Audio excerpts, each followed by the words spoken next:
आदाब फ्रेंड्स, मैं डॉक्टर अदनान रफ़ीक हूँ। आज हम डिस्कस करने वाले हैं फ्लैचुलेंस। फ्लैचुलेंस एक कॉमन इशू है, ज़्यादातर सोशल प्रॉब्लम्स होती है मरीज़ को। फ्लैचुलेंस में क्या होता है कि हवा जो रिलीज़ हो जाती है, आपका हवा जो खारिज होना जिसको हम बोलते हैं लेट्रिन के रास्ते से, तो ये फ्लैचुलेंस जो है ये काफ़ी कॉमन है। फ्लैचुलेंस में क्या होता है, जो एवरेज जो हवा जो पास होती है वो 500 से 1500 ml तक एक दिन में पास होती है। और ये जो कितनी बार होती है, नॉर्मली 10 से 20 बार तक हेल्दी सब्जेक्ट्स में, जो नॉर्मल लोग हैं उनमें 10 से 20 बार तक ये जो है हवा रिलीज होती है। और कुछ लोगों में जिनको कि जो बोलते हैं कि सो कार्ड नहीं जी हमें ज़्यादा प्रॉब्लम है, उनमें भी नॉर्मली इतनी ही ये पास होती है हवा, फ्लैटुलेंस जिसको हम बोलते हैं। तो अब इसका जो है रीज़न क्या है, ये क्यों ज़्यादा पास होती है। देखिए, सबसे पहले है ये जो हवा एक्सेसिव पास होना या कभी फाउल जो है फाउल स्मेलिंग होना, ये ना एक जो है ये सोर्स ऑफ, आप समझ लीजिए कोई एम्बेरसमेंट हो जाती है पेशेंट के लिए। और लेकिन ये एक चीज़ हमें देखना चाहिए, ये बहुत रेयरली कभी कभी सीरियस प्रॉब्लम हो सकती है। ज़्यादातर जो है ये एक सोर्स ऑफ एम्बेरसमेंट ही है। तो जो इसमें जो जो जो बदबूदार हवा जो होती है वो क्यों होती है, उसमें जो है ज़्यादातर एक सल्फ़र कंटेनिंग कंपाउंड्स होते हैं जो मैंने पहले भी डिस्कस किया हुआ है, जिसमें कि मीथेन थायोल है, डाईमीथाइल सल्फाइड है, हाइड्रोजन सल्फाइड है, short chain fatty acids, ketols, indoles, volatile amines और अमोनिया, ऐसी चीज़ें जो हैं इससे जो है जो हवा जो खारिज होती है उसमें जो है बदबू आ सकती है, जो है उसका ऑर्डर जो है वो ख़राब हो सकता है। अब क्या है कि ये जो हवा ज़्यादा आना, इसमें जो है कुछ फैक्टर्स होते हैं जिसकी वजह से कि मरीज़ को ना ये बोदरसम हो जाता है। वो बोलता है मुझे जी प्रॉब्लम में बड़ी हवा रिलीज़ होती है, मुझे दिक्कत हो जाती है, कहीं मैं जा नहीं सकता, कोई ऐसे ऐसे इश्यूज बोलते रहते हैं। तो इसमें एक इम्पॉर्टेंट रीज़न है, सबसे एक इम्पॉर्टेंट है कि मरीज़ की जो चाल होती है ना, आंत की चाल, उसमें प्रॉब्लम हो जाए, इसको हम बोलते हैं इंटेस्टिनल मोटिलिटी, या मरीज के जो आंत के बैक्टीरिया हैं उसमें प्रॉब्लम हो जाए। ये दो इम्पॉर्टेंट फैक्टर्स हैं। उसके बाद और फैक्टर्स होते हैं डाइटरी फैक्टर्स, जो जैसे हम खाने में कोई इशू हो जाए। डाइटरी फैक्टर्स में जो हैं कुछ खाने होते हैं जैसे लैक्टोज जो कि दूध में पाया जाता है, फ्रक्टोज जो फ्रूट्स में, सॉर्बिटोल्स हैं जो कि कभी गम्स में या कभी शुगर फ्री टैबलेट्स में, या कुछ अनडाइजेस्टेबल स्टार्चेज होते हैं जो कि कुछ फ्रूट्स में पाए जाते हैं। अनडाइजेस्टेबल स्टार्चेज हो गए जो कि डाइजेस्ट ना हो पाए।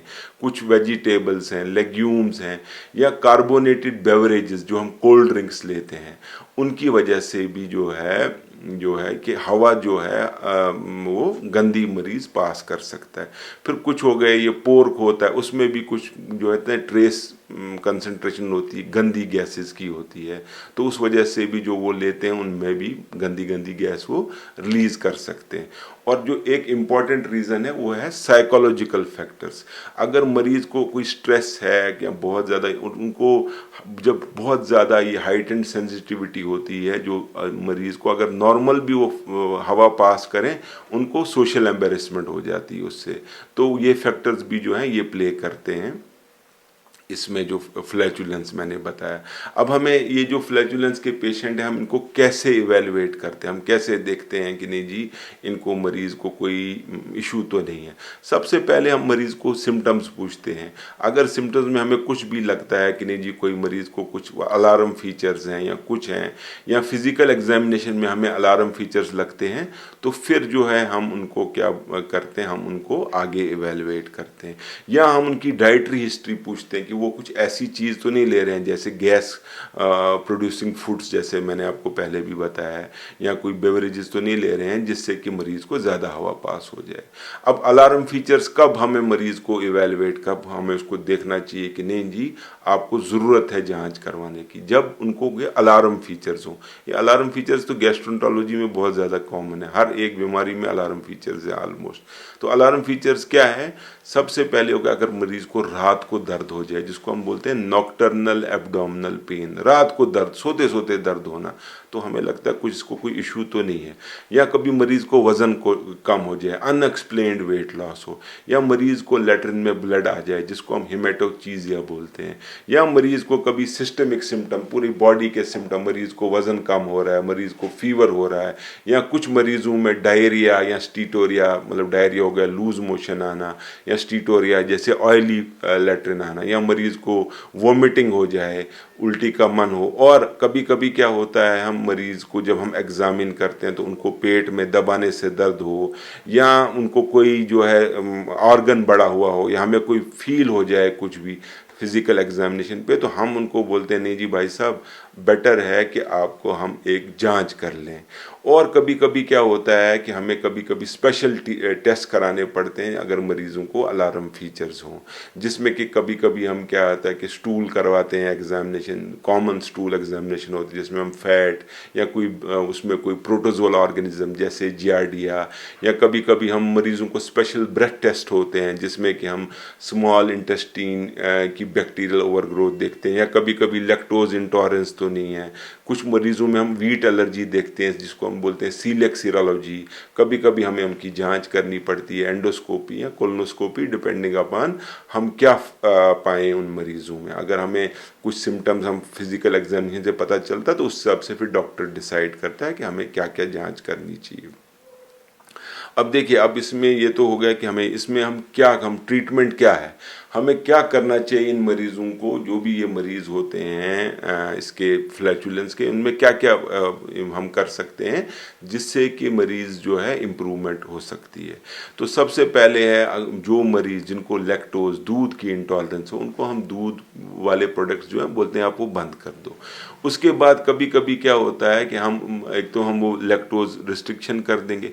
आजकल क्या है, एंजाइम प्रिपरेशंस भी आती हैं जो कि हम दे सकते हैं मरीज को जिस वक्त कि वो दूध वाले प्रोडक्ट्स ले रहा हो, उससे क्या है उनको जो लैक्टोज इंटॉलरेंस में हेल्प मिलती है।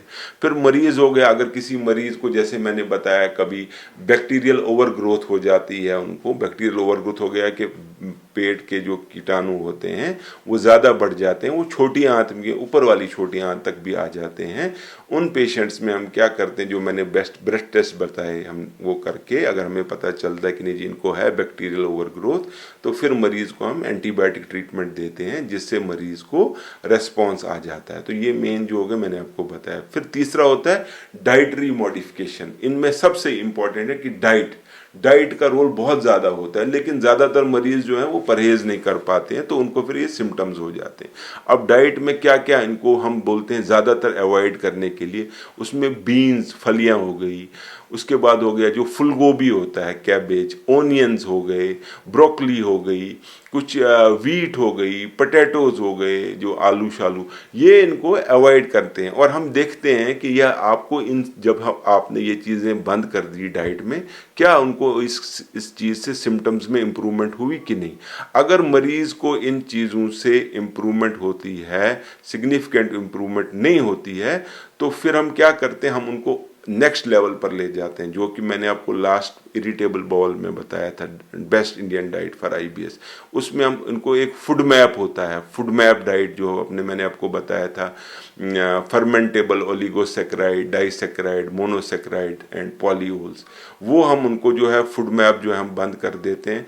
फूड मैप लो फूड मैप हम उनको अलो करते हैं, और हम उनको जो है ये एक स्पेशल डाइटरी जो मतलब डाइटिशियन है उसके पास जाना चाहिए उनको, ताकि वो क्या उनको एक ट्रेंड डाइटिशियन जो होगी वो उनको प्रॉपर एक फूड मैप डाइट बताएगी, सो दैट उनको जो ये डाइटरी ओवर रिस्ट्रिक्शन है और अगर उनको कभी कभी न्यूट्रिशनल डेफिशिएंसी है वो भी पूरी हो जाए, तो उनको ध्यान रखना चाहिए। और अब क्या है, ये तो मैंने आपको बताया 2 किस्म की डाइट्स। उसके बाद हम इसमें और कुछ सारी जो इंटरवेंशंस होती हैं उसमें जो होता है मतलब कुछ दवाइयां हैं, जैसे हम बोलते हैं एंटी फ्लैटुलेंस मेडिकेशंस, कुछ सिमिथिकॉन है, एक्टिवेटेड चारकोल है, अल्फा गैलेक्टोसाइडेज है, काफ़ी सारे डॉक्टर्स ये लिखते हैं। लेकिन हमारे हिसाब से इन दवाइयों का कोई फ़ायदा नहीं है, तो मैं ये एडवोकेट नहीं करता हूँ कि ये इनको देना चाहिए। और एक बिस्मुथ हम यूज़ करते हैं कभी कभी। बिस्मुथ जो है वो जो जो स्मेल होती है, ऑडर जो होता है ना, हाइड्रोजन सल्फाइड या कुछ बाकी जो पंजेंट कंपोनेंट्स होते हैं इसके हवा के, उसको वो कम करता है। लेकिन हम लॉन्ग टर्म एडमिनिस्ट्रेशन इसका नहीं रिकमेंड करते हैं। आजकल कुछ एक्सटर्नल डिवाइसेस भी आई हैं जो कि फ्लैटस को डिओड्राइज करते हैं, वो भी अवेलेबल हैं। लेकिन सबसे इम्पॉर्टेंट है मरीज़ को परहेज़, और अगर उनको कोई भी वार्निंग सिम्टम हो तो उनको जो आपका जो उनका जो नियरेस्ट गैस्ट्रोएंटरोलॉजिस्ट है उनको दिखा सकते हैं और वो इसको इम्प्रूव कर सकते हैं। तो अगर वो उनको इससे इम्प्रूवमेंट नहीं होती है परहेज से, तो फिर वो हम आगे आगे चल सकते हैं। तो आज ये फ्लैचुलेंस के लिए मैं इतना ही आपको बताना चाहूँगा। अगर मैं इंशाल्लाह इसके आगे भी इसके बाद हम एक और टॉपिक है एब्डोमिनल ब्लोटिंग एंड डिस्टेंशन, उस पर भी मैं अभी थोड़ी देर के बाद आपको ये वीडियो वो भी अपलोड हो जाएगा। तो मुझे यकीन है कि आप लोगों को जो मेरे वीडियो हैं ये पसंद आ रहे हैं। इंशाल्लाह मैं कोशिश कर रहा हूँ कि मैं आपको और आगे आगे और अच्छी अच्छी चीज़ें हम बताएंगे। अभी तो हम फिलहाल पेट पर ही चल रहे हैं, आगे हम लीवर के रिलेटेड भी इंशाल्लाह स्टार्ट कर लेंगे। बहुत बहुत शुक्रिया आपका। Thank you very much. Thanks.